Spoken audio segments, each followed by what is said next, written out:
In Brief History of Seven Killings, the singer sort of hovers around as this spectral, almost metaphorical presence, but twice in the book a character speaks directly to him. And one of the characters is a ghost. His name is Sir Arthur George Jennings. I'm going to read a section that's where he speaks straight to him, and this is the very final days of his life. Now something new is blowing through the air, an ill wind, a malaria. Still more will have to suffer, and many more will have to die. 2, 3, 100, 889. Meanwhile, I see you whirling like a dervish, under the rhythm and above it, jumping up and down the stage, always landing on your Brutus toe. Years before on the football field, a player wearing running spikes, who plays football in running spikes, stomped on your cleats and slashed a toe.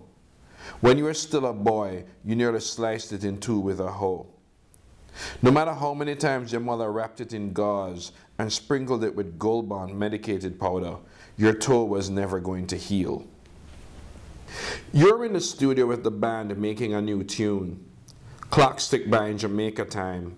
Watchers take 2 hits of the collyweed and pass on the left. 2 guitar leads wrap around each other, coiling tight like a snake fight. The new guitarist with shorter dreads, the rocker who loves Hendrix, plugs out. You shoot him a quick look with eyes open. Don't leave, but don't have time. You're playing football in Paris, in the green field below the Eiffel Tower. You play with anyone up for a game. Starstruck white boys and a man from the French national team. These boys move like a unit, even though most have not even met before. One of them makes a bad play, steps hard on your right toe, and tears the nail off. You are in London. Cut off that toe, cut it off right now, the doctor says, without looking you in the face. Stuff those boots with tissue, with cotton, with putty, and mum's the word. The room smells of antiseptic and of iron, as if somebody in the next ward is scouring steel pots. But Rasta already think a lame toe is a curse from God. What will they make of an amputated one? You are in Miami. The doctor cuts out the spot and grafts skin from the left foot. It's a success, he says. But not with those words. You can't remember the words exactly.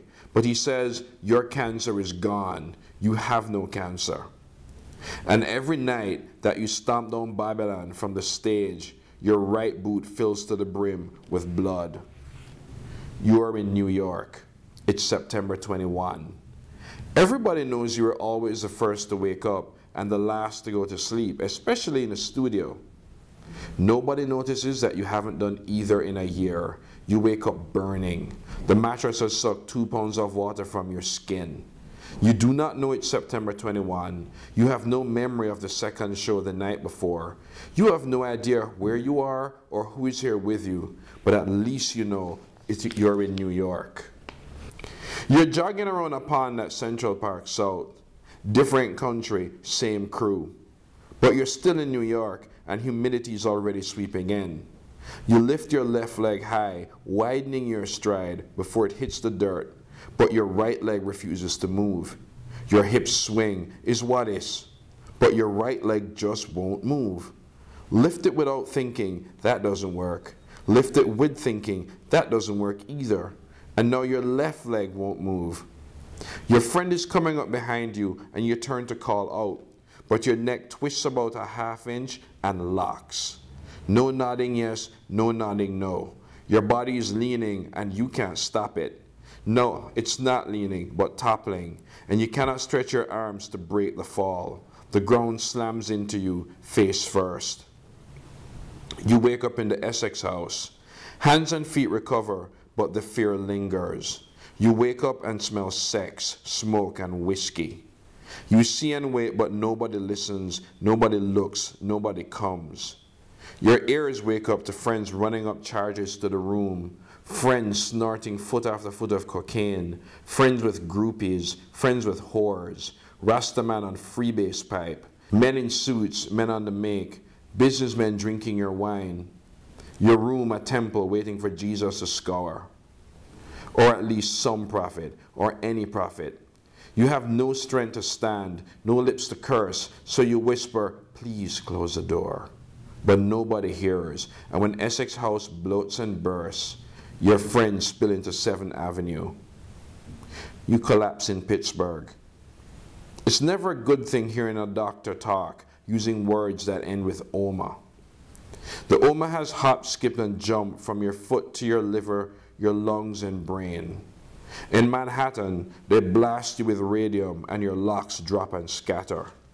You go to Miami, then Mexico, to the clinic that couldn't save Steve McQueen. You are in Miami with no memory of the flight. May 11, eyes open, you're the first one up, just like old times. But all you see are old woman's hands, overrun with black veins and bony, jutting kneecaps.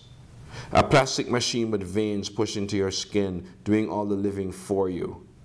You already feel like sleep, probably from all the drugs, but this one comes on like a creeper, and you already know that wherever you go this time, there is no coming back. Something coming from out the window sounding like that Stevie Wonder tune, Master Blaster.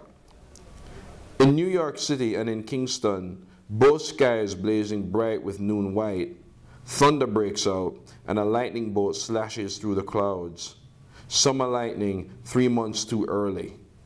The woman waking up in Manhattan and the woman sitting on the porch in Kingston both know. You're gone.